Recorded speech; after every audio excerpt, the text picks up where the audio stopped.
शास्त्रलेख हे देवाच्या सार्वभौमत्वाचे आणि त्याच्या दयेचे स्पष्ट चित्रण आहे.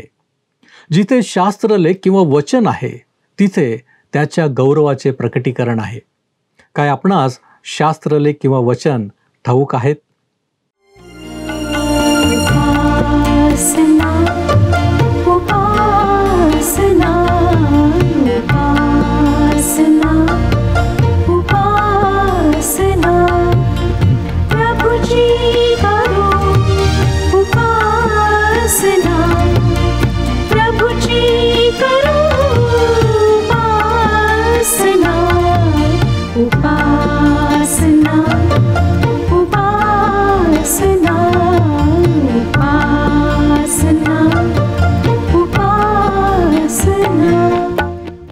प्रिय बंधू आणि भगिनींनो, आपला तारणारा प्रभू येशू ख्रिस्त याच्या सामर्थ्यवान नावात आपणा सर्वांचे उपासना कार्यक्रमात हार्दिक स्वागत. प्रियांनो, या दिवसात आपण स्तोत्र संहिता या जुन्या करारातील पुस्तकाचा अभ्यास करीत आहोत. आपण पाहिले आहे की स्तोत्रे ही काव्याचा भाग आहेत. प्रियांनो, आमच्या जीवनातील अनेक गोष्टींमध्ये आम्ही परमेश्वरावर कसे विसंबून राहावे, कोणत्या वेळी नक्की काय करावे, देवाची स्तुती कशी करावी, देवाचे विविध गुण आणि विशेष म्हणजे मनुष्याची क्षणभंगुरता असे विविध विषयांची येथे विपुलता दिसून येते. ख्रिस्त हा तारणारा आहे. त्याचे सार्वभौमत्व विशेष असे आहे. ख्रिस्त राज्यात काय घडेल आणि मसीहाच्या पृथ्वीवरील अंतिम विजय या सर्व गोष्टी आम्हाला आजच्या अध्ययनात शिकायला मिळणार आहेत. सर्वसाधारण मनुष्याच्या जीवनातील संकटांना कसे तोंड द्यावे हे आम्हास कळणार आहे. प्रियांनो, आपला अभ्यास आपण लक्षपूर्वक करण्याचा प्रयत्न करूया. तर मग चला प्रियांनो, आपण आपल्या अध्ययनाची सुरुवात करूया.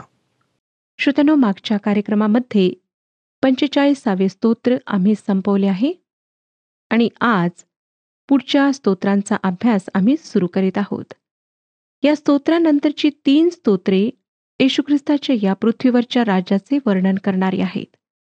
45व्या स्तोत्राने या पृथ्वीवर राज्य स्थापित करण्यास येणाऱ्या राजाला दर्शविले आहे.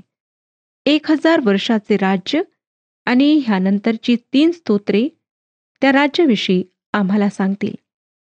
या स्तोत्रामध्ये म्हणजे 46व्या स्तोत्रामध्ये आपल्याला देवाची पूर्णता, त्याची सुरक्षितता व त्याचे सर्व श्रेष्ठत्व पाहायला मिळते. या स्तोत्राच्या पहिल्या 3 वचनांमध्ये त्याची पूरकता किंवा पूर्णता आपल्याला वाचायला मिळते. 46वे स्तोत्र 1 ते 3 वचने आपण वाचूया. स्तोत्रसंहिता 46 अध्याय 1 पासून 3 वचने. देव आमचा आश्रय व आमचे सामर्थ्य आहे. तो संकटसमयी सहाय्य करण्यास सदा सिद्ध असतो. म्हणून पृथ्वी उलथी पालथी झाली, पर्वत कोसळून सागरतळी बुडाले, सागराच्या लाटा गरजून उसळल्या, त्यांच्या उंच बळण्याने पर्वत हालले तरी आम्ही भिणार नाही. श्रोत्यांनो, ह्या ठिकाणी आम्हाला दिसतं की कशा प्रकारे ह्या स्तोत्रकर्त्याचा विश्वास आपल्या जिवंत परमेश्वरावर, निर्माणकर्त्यावर आहे. हे एक फार सुंदर अभिवचन आहे. कोणी म्हणेल की हे वचन कशावरून खरे आहे? यावर माझे उत्तर आहे, कारण पवित्र शास्त्र तसे म्हणते म्हणून. आणि देवाच्या अनेक सेवकांचा हा अनुभव आहे. मला स्वतःला हा अनुभव आहे. परमेश्वर स्तोत्रसंहिता 34 अध्याय 8व्या वचनात म्हणतो, परमेश्वर किती चांगला आहे याचा अनुभव घेऊन पहा. आणि पौलाचे तिमथ्याला 2 पत्र ह्याचा 3 अध्याय आणि 16वे वचन ह्यामध्ये पवित्र शास्त्र आम्हाला सांगते, प्रत्येक ईश्वर प्रेरित शास्त्रलेख सद्बोध, दोष दाखविणे, सुधारणूक व नीती शिक्षण याकरिता उपयोगी आहे. पवित्र शास्त्र जे सांगते ते सत्य आहे, कारण ते ईश्वर प्रेरित आहे. श्रोत्यांनो, स्तोत्रसंहिता 46 मधली ही 3 वचने अतिशय उत्तेजन देणारी, धीर देणारी आहेत. संकटाच्या काळात आम्ही देवावर विसंबून राहू शकतो असे सांगणारी आहेत. अनेक ख्रिस्ती विश्वासणाऱ्यांचा विश्वास संकट समय डळमळतो, कारण परमेश्वर सर्व मानवी परिस्थितीला हाताळण्यासाठी समर्थ आहे. तो या जीवनातल्या समस्यांना, संकटांना दूर करण्यासाठी समर्थ आहे हे त्यांना माहीत नसते. आणि माहीत असले तरी त्यांचा तसा दृढ विश्वास नाही. जो परमेश्वर पूर्ण आहे, त्याचीच आम्हाला गरज आहे. आणि तसाच आमचा प्रभू परमेश्वर आहे. तो आमच्या कोणत्याही समस्येला हाताळण्याकरिता समर्थ आहे. परंतु आमचे दुर्दैव हे आहे की आम्ही आमच्या मानवी बुद्धीवर, सामर्थ्यावर विश्वास ठेवून स्वतःच्याच प्रयत्नांनी समस्या सोडविण्याचा प्रयत्न करतो व सर्व हाताबाहेर, शक्तीबाहेर गेले आहे असे वाटले की आत्महत्येशिवाय दुसरा पर्याय आम्हाला सापडत नाही. स्तोत्रकर्ता या स्तोत्रात म्हणतो, जरी पृथ्वी उलथापालट झाली, ही गोष्ट अगदी टोकाची आहे. होय ना श्रोत्यानो? एवढी टोकाची घटना तुमच्या जीवनात घडली आहे काय? काही लोकांना वाटतं की फक्त त्यांच्याच जीवनात समस्या आहेत. परंतु देवाच्या लोकांना समस्यांमधून बाहेर पडण्यासाठी देवाचे सामर्थ्य पुरे ठरते.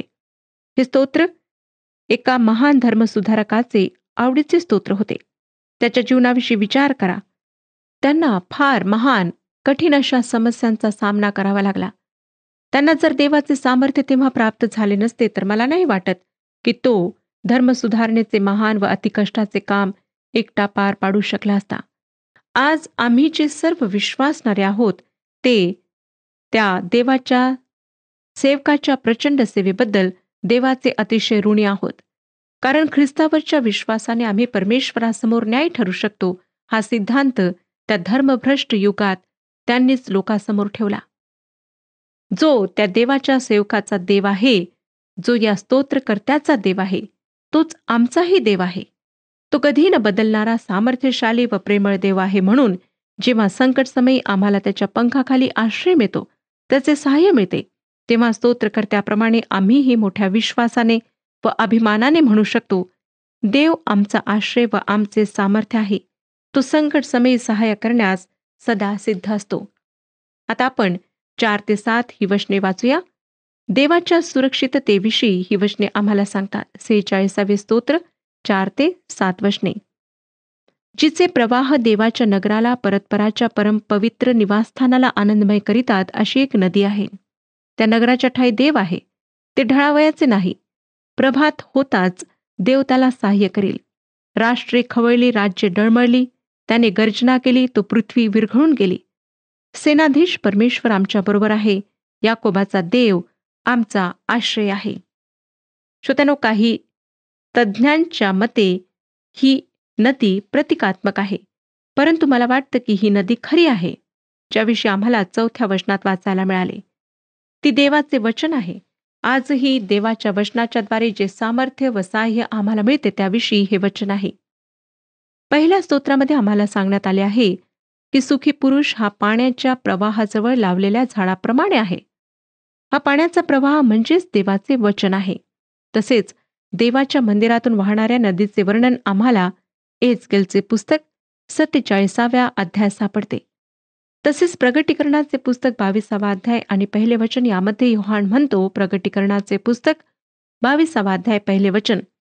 नंतर त्याने म्हणजे योहानाने देवाच्या व कोकऱ्याच्या राजस्थानातून निघालेली नगरीच्या मार्गावरून वाहणारी जीवनाच्या पाण्याची स्फटिकासारखी नितळ नदी मला दाखवली. देवाचे वचन शुद्ध, निर्मळ, पवित्र व शुद्ध सोन्याहून किमती ही ती जीवनदायी नदी आहे. 46वे स्तोत्र आम्ही त्याची पुढची वचने वाचलेली आहेत. 5 ते 7 देवाच्या प्रचंड सामर्थ्याचे यथोचित वर्णन करणारी ही सुंदर वचने आहेत. परमेश्वराचे सामर्थ्य व त्याची बुद्धिमत्ता मानवी बुद्धी पलीकडची आहे. त्याच्या केवळ शब्दाच्या उच्चाराने पृथ्वीने विरघळून जावे असे त्याचे सामर्थ्य आहे. त्याच्या सामर्थ्यासमोर मर्त्य मानवतो काय व काय त्याचे सामर्थ्य? पवित्र शास्त्र आम्हाला सांगते की ज्याच्या पदस्पर्शाने पर्वत धुमसतात, पृथ्वी डळमळते आणि पाण्याचे प्रचंड प्रवाह मागे हटतात, तो परमेश्वरचा आम्हाला अनुकूल आहे, तर आम्हाला प्रतिकूल कोण? देवाच्या अवशिष्ट लोकांना केवळ देव हा एकच आधार आहे व त्याची त्यांच्यावर सनातन दया आहे. म्हणून ते विश्वासाने म्हणू शकतात, सेनाधीश परमेश्वर आम्हा बरोबर आहे.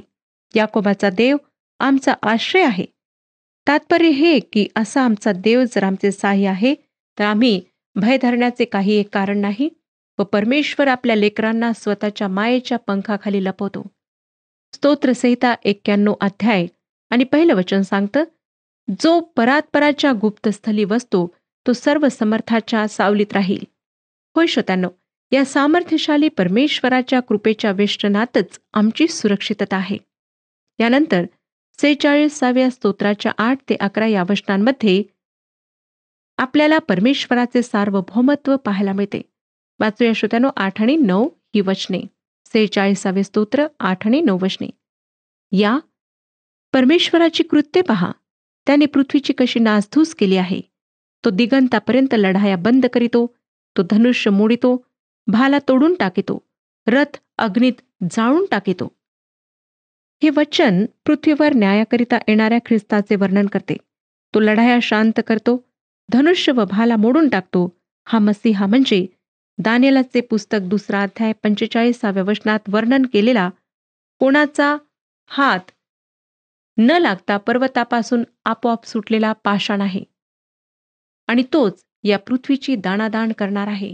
तो या पृथ्वीवरची सर्व अनितिमानता कायमची नष्ट करणार आहे. श्रोत्यानो, हे झाले पुढच्या काळाविषयी. परंतु हाच प्रभू परमेश्वर आजही तुमच्या व माझ्या जीवनात कार्य करणार आहे. आज अनेक कुटुंबांमध्ये वेगवेगळ्या कारणांमुळे भांडणे आहेत, कलह आहेत, शत्रुत्व आहे, चीड व सूड बुद्धी आहे.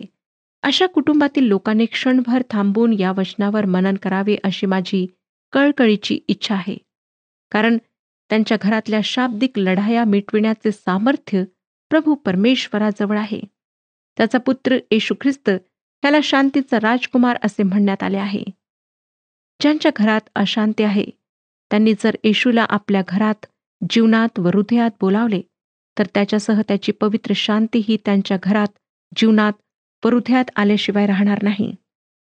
जर तुम्ही परमेश्वराच्या बाजूने आहात तर देवाचे वचन तुम्हाला सांगते की तो तुमचे सहाय्य केल्याशिवाय राहणार नाही. आणि तुमच्यावर उगारलेले कोणतेही हत्यार परमेश्वर तुमच्यावर चालू देणार नाही. 46वे स्तोत्र 10 आणि 11 वचने वाचूया. शांत व्हा आणि लक्षात ठेवा की मीच देव आहे. राष्ट्रामध्ये माझा महिमा वाढेल, पृथ्वीभर माझा महिमा वाढेल. सेनाधीश परमेश्वर आमच्या बरोबर आहे. याकोबाचा देव आमचा आश्रय आहे. श्रोत्यानो, तुम्हाला माहीतच आहे की वर्गामध्ये गडबड करणाऱ्या मुलांना त्यांचे शिक्षक म्हणतात, शांत व्हा, शांत बसा. कारण त्यांनी शांत बसल्याशिवाय शिक्षकांना पुढे शिकवणे अशक्यच नसते. आमच्यापैकी अनेक जण विद्यार्थी नसू, पण संकटाच्या वेळेस आम्ही या वर्गात गोंधळ करणाऱ्या मुलांसारखेच वागतो. संकटांमुळे खूप घाबरून जातो, रडारड करतो, वैतागून जातो, देवावर चिडतो, नशिबाला दोष देतो. हे सर्व वागणे त्या गोंधळ करणाऱ्या मुलांप्रमाणेच असते, होय ना श्रोत्यानो? आणि आमच्या मनात संकटांमुळे भावनांचे व विचारांचे इतके काहूर उडते की त्यामध्ये आम्हाला परमेश्वराची मधुर मंदवाणी ऐकायला येत नाही. मग आम्ही आणखीन गोंधळून जातो व देव सहाय्य करीत नाही असे वाटून आणखीन दुःखी व निराश होतो. परंतु परमेश्वर आम्हाला दटावून म्हणतो, शांत व्हा व लक्षात ठेवा की मीच देव आहे. होय श्रोत्यानो, संकटाच्या वेळेस परमेश्वरासमोर प्रार्थनेच्या द्वारे येऊन त्याच्या उत्तराची वाट पाहणे फार फार आवश्यक आहे. परमेश्वर अति दयाळू आहे व काहीही झाले तरी त्याच्या समर्थ हातांमध्ये आमचे जीवन सुरक्षित आहे असा विश्वास बाळगणे आमच्यासाठी गरजेचे आहे. या अत्यंत सामर्थ्यशाली वचनाच्याद्वारे परमेश्वर त्याचे भय धरणाऱ्या त्याच्या लेकरांना जणू काही म्हणतो, तुम्ही कशाला इतके घाबरून जाता? कशासाठी इतकी रडारड व गोंधळ करता? मीच तुमचा सामर्थ्यशाली देव आहे. मी तुमच्या जीवनात माझ्या इच्छेविरुद्ध काहीही होऊ देणार नाही.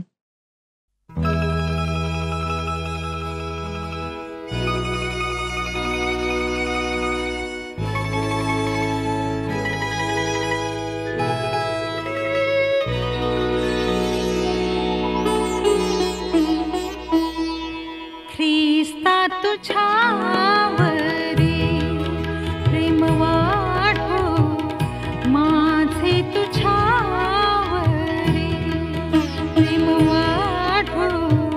ख्रिस्ता तुझ्यावरी पाया मी पडते, अर्जी करीते, तुझवरी प्रेम वाढो.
पारखिता मना आ, ओ,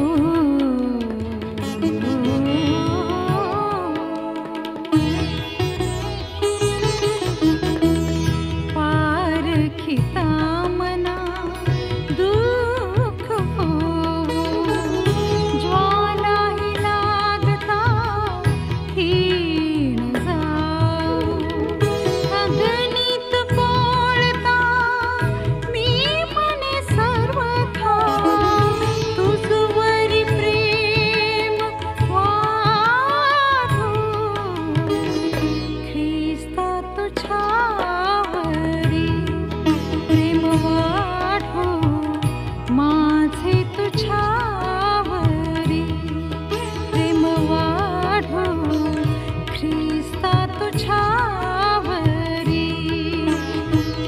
पाया मी पडते, अर्जी करीते, तुझवरी प्रेम वाढो, ख्रिस्ता तुझ्यावरी.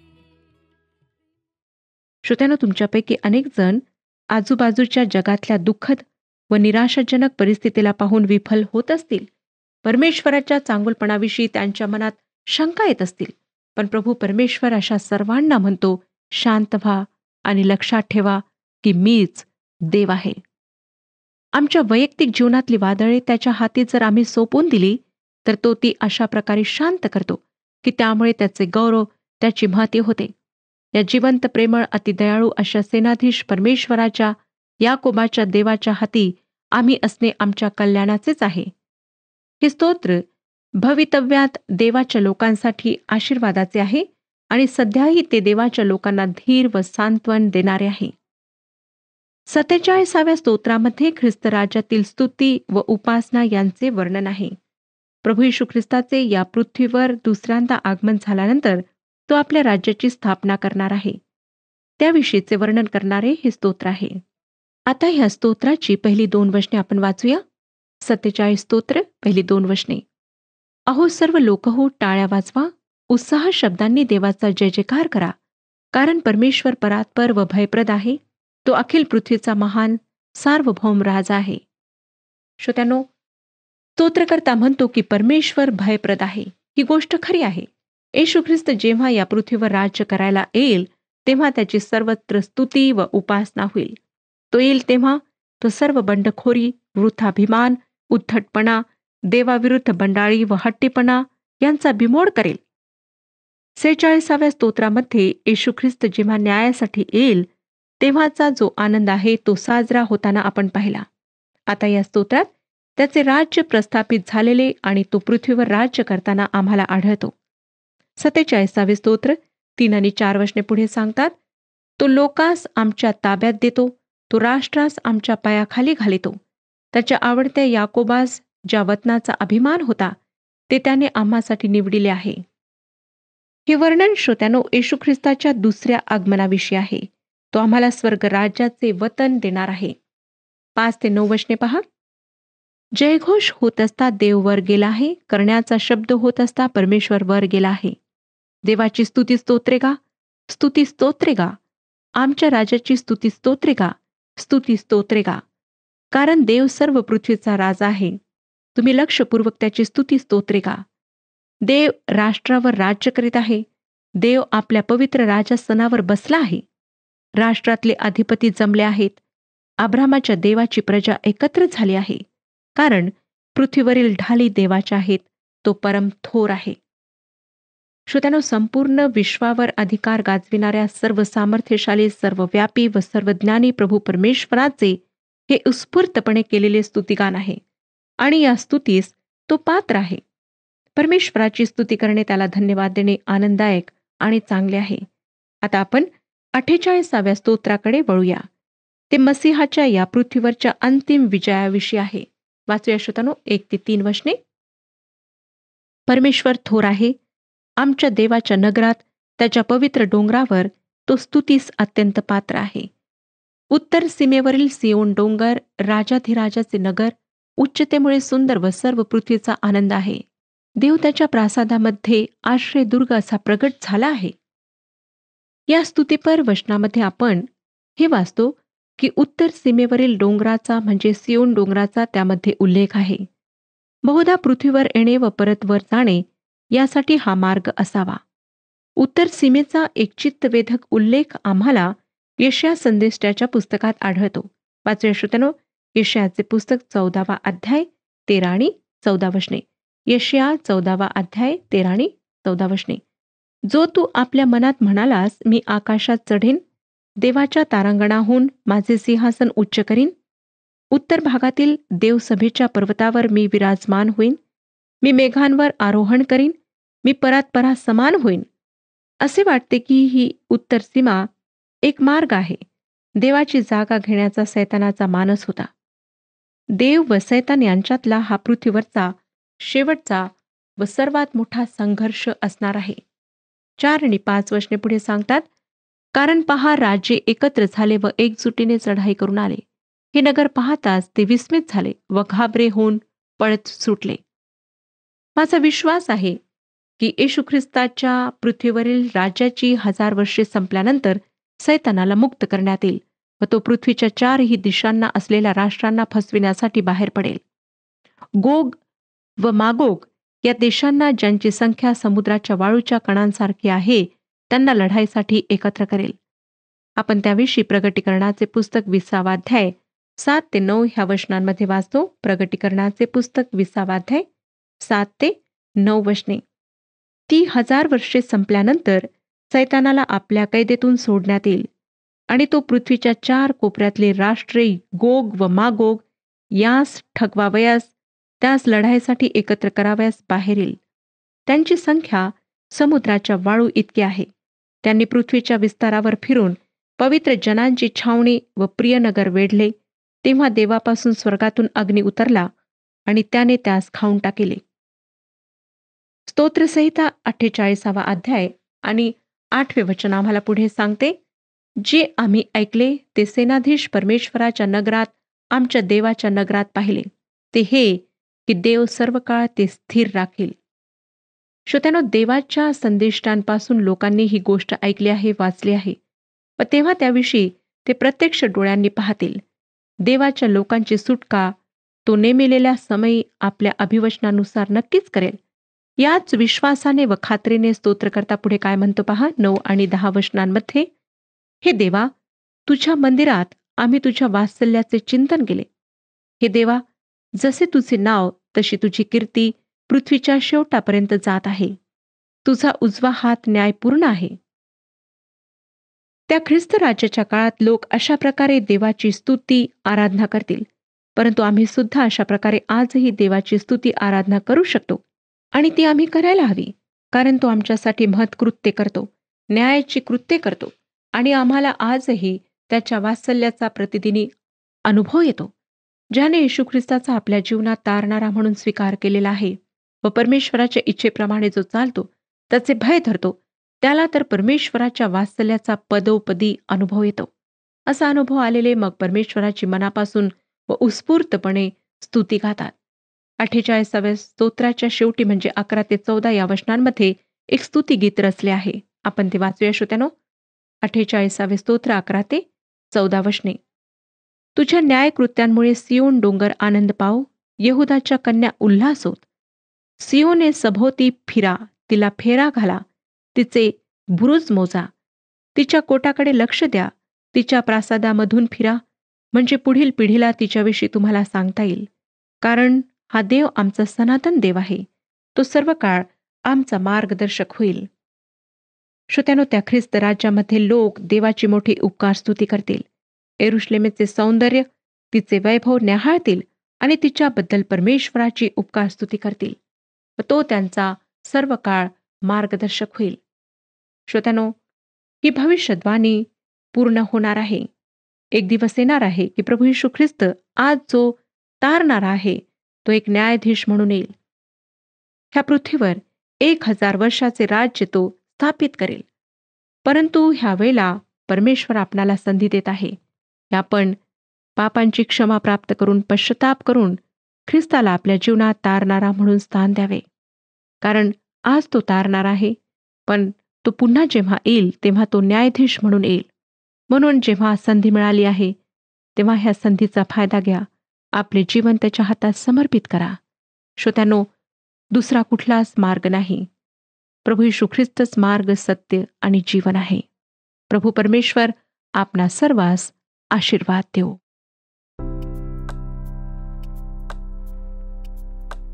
मागील कार्यक्रमातील प्रश्नाचे उत्तर आहे ए. हे वीरा, तू आपली तलवार कंबरेला बांध, आपले वैभव व आपला प्रताप धारण कर. हे येशू ख्रिस्ताचे वर्णन आहे. आजचा प्रश्न, या पृथ्वीवरील मशीहाच्या अंतिम विजयाबद्दलचे कोणते स्तोत्र आहे? ए. 46, बी. 49, सी. 47, डी. 48.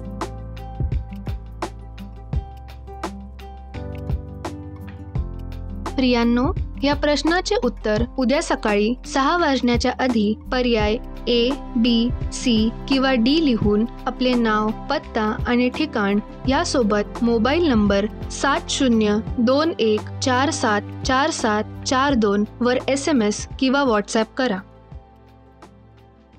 प्रियांनो, देव हा त्याच्या लोकांनाच नव्हे तर राष्ट्रांनाही आकर्षित करणारा देव आहे. तो संकट समयी आम्हा सहाय्य करणारा आहे. आम्ही हे नेहमी लक्षात ठेवावे की तोच देव आहे. सर्वांवर राज्य करणारा सर्वोच्च परमेश्वर अशी त्याची ख्याती आहे. प्रियांनो, काय आम्ही देवाचे सार्वभौमत्व जाणले आहे? काय तो आमचा राजा, तारणारा आणि न्यायाधीश आहे हे जाणले आहे?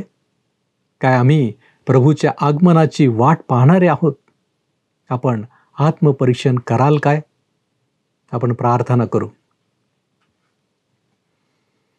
सर्वसमर्थ आमच्यावरती कृपा करणाऱ्या आमच्या महान प्रेमळ परमेश्वरा, खरोखर परमेश्वर देवप्पा, तू महान असा देव आहेस. प्रभूजी, तुझी लेकरं या नात्याने ज्या ज्या वेळेस आम्ही तुझ्या सानिध्यामध्ये येतो त्या प्रत्येक वेळेस प्रभूजी तू आम्हाला शिकवतोस, तू आम्हाला मार्गदर्शन करतोस, जे आमच्या जीवनासाठी अत्यंत आवश्यक असं आहे. होय प्रभूजी, आजही तुझ्या वचनांच्या द्वारे तू आम्हाला शिकवलेलं आहेस. या सगळ्या गोष्टी आमच्या अंतःकरणामध्ये खोलवर रुजण्यासाठी, ठसण्यासाठी आम्ही तुझ्याकडे प्रार्थना करतो. प्रभूजी, तुझं सहाय्य तू आम्हाला कर. आणि परमेश्वर देवप्पा, आम्ही आमच्या जीवनामध्ये काय करावं, जशी तुझी इच्छा आहे त्याच गोष्टी आमच्या जीवनाद्वारे होत राहाव्यात, यासाठी आम्ही स्वतःला तुझ्या पवित्र हातामध्ये सोपवितो. तो आमचा स्वीकार कर. येशू ख्रिस्त आमचा प्रभू याच्याद्वारे मागतो म्हणून तू ऐक. आमेन.